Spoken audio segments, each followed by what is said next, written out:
पिरोको पाराकेहरूको लागि एकदमै मनपर्ने, त्यसमा पनि झमझमाउने र परपराउने स्वाद भएको जुस्सी मासुको अचार। विभिन्न किसिमका मसलाहरू प्रयोग गरेर बनाएको मसालेदार अमिलो पिरो र टिमुरको परपराउने स्वाद भएको चिकन अचारको रेसिपी आजको यस भिडियोमा हामीले यहाँहरूमाझ लिएर आएका छौँ, जुन नेपाली खाना दाल भातसँग एकदमै पर्फेक्ट लाग्ने गर्दछ। बजारमा पाइने भन्दा धेरै सस्तो अनि घरमै सजिलै बनाउन सकिने मासुको अचारको रेसिपी जान्नको लागि भिडियोको अन्त्यसम्म रहिरहनु होला है त। स्वागत छ यहाँ सबैजनालाई कुलिनरी आर्टिस्ट कुकिङ च्यानलको अर्को एक नयाँ एपिसोडमा। मासुको अचार बनाउनको लागि हामीले यहाँ 1 केजी बोनलेस चिकन ब्रेस्टलाई लिएका छौँ, जसलाई सानो सानो क्युबमा काटेका छौँ। अचार बनाउँदा चिकनको पिसलाई सानो तथा ठुलो साइज जसरी पनि काट्न सकिन्छ, तर हामीले यहाँ चिकनको टुक्रा पहिला अलि ठुलो बनाएर पछि फ्राई गर्दा पानी सुकी सानो हुने तथा चिकन अचार खाँदा पिस नै फिल होस् भनी ठुलो साइजमा काटेका हौँ। सबै मासुलाई उही साइजमा काटिसकेपछि नुन, बेसार, तेल र रातो खुर्सानीको पाउडर राखी राम्रोसँग मिक्स गरेका छौँ। त्यसपछि अचारको लागि चाहिने अन्य सामग्रीहरू तयार पारिन्जेल यसलाई रेस्टिङमा राखेका छौँ। म्यारिनेसन गरिसकेपछि मासुलाई रेस्टिङमा राख्दा मासुमा मसलाहरू राम्रोसँग सोच्ने भएकोले अचार नरम तथा स्वादिलो बन्ने गर्दछ।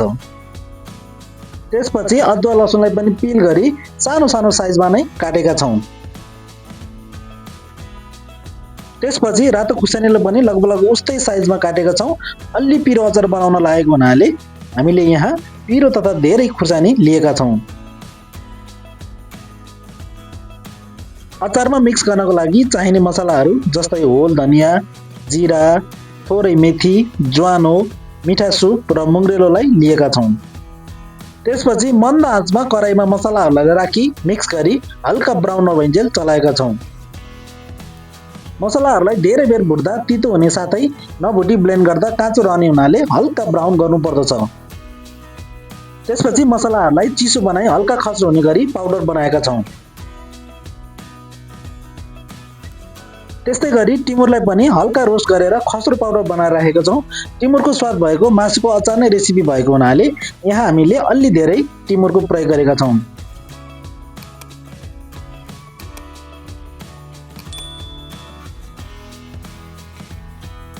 त्यसपछि मध्यम आँचमा तोरीको तेल राखी तातिसकेपछि अदुवा लसुनको टुक्रालाई गोल्डन कलर नभइन्जेल डिप फ्राइङ गरेका छौँ।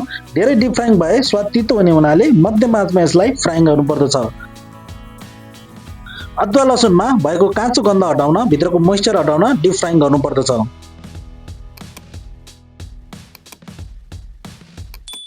त्यसपछि पुनः त्यही तेलमा अघि म्यारिनेसन गरेर राखेको चिकनलाई राखी मध्यम आँचमा डिप फ्राइङ गरेका छौँ। हाई हिटमा रोस्ट गर्दा चिकन ड्राई हुने हुनाले मध्यम आँचमा अलि लामो समय लगाएर मासुलाई फ्राइङ गर्नुपर्दछ।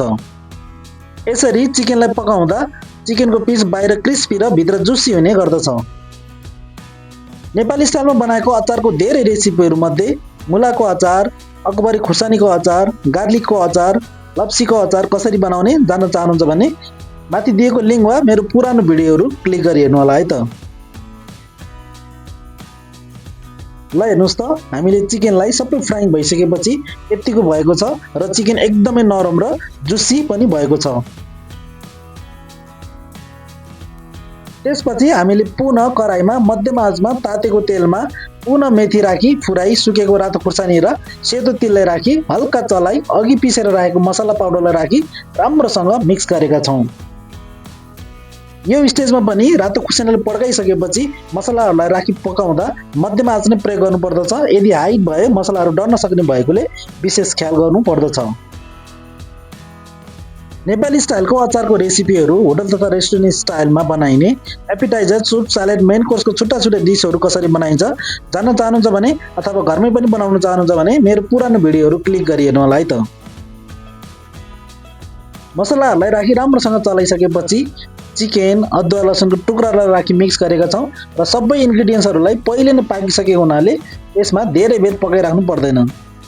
त्यसपछि अचारमा नुन, बिरे नुन तथा कलरको लागि रातो खुर्सानीको पाउडरलाई राखी मिक्स गरेका छौँ अनि थोरै मात्रामा भिनेगर राखी राम्रोसँग चलाई चिसो बनाउनको लागि छोडेका छौँ। टिमुर फ्लेभरको नै चिकन अचारको रेसिपी भएको हुनाले हामीले यहाँ टिमुरको पाउडरलाई अलि धेरै मात्रामा नै प्रयोग गरेका छौँ। आफ्नै औषधिजन्य गुण भएका मसलाहरूको प्रयोग गर्दा अचारलाई स्वादिलो बनाउन तथा बिरेनुनको प्रयोगले डाइजेस्ट गर्न पनि मद्दत गर्दछ।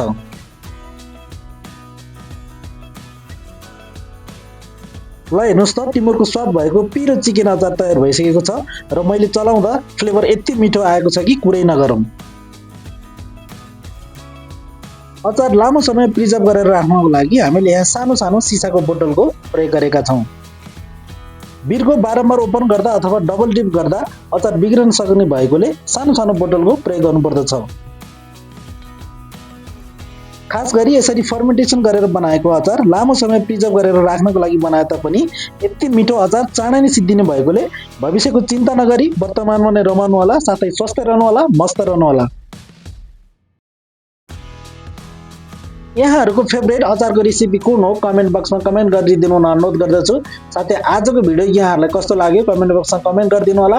साथै च्यानललाई मन परेमा लाइक शेयर र सब्स्क्राइब पनि गरिदिनु हुन अनुरोध गर्दछु। अर्को भिडियोमा कुनै नयाँ डिसहरु उपस्थित हुनेछु। तबसम्मलाई keep watching culinary artist cooking channel. Bye bye and see you.